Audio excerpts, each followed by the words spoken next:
Nagluto po ako ng carbonara, pero meron akong ilalagay na broccoli.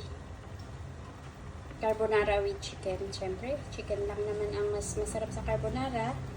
Tapos, lagyan ko siya ng broccoli. Yan. Naka-steam na po itong broccoli na to. Yan.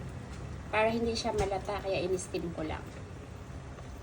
So, medyo marami na. Hahaluin natin. Tignan natin kung papasa.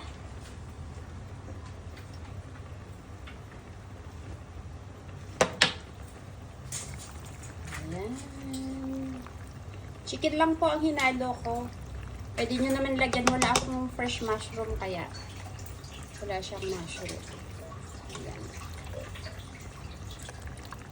Pambulaklak lang yung broccoli. Para maganda siya tignan. Chos. Taman palagay. Alright. So mukhang okay na.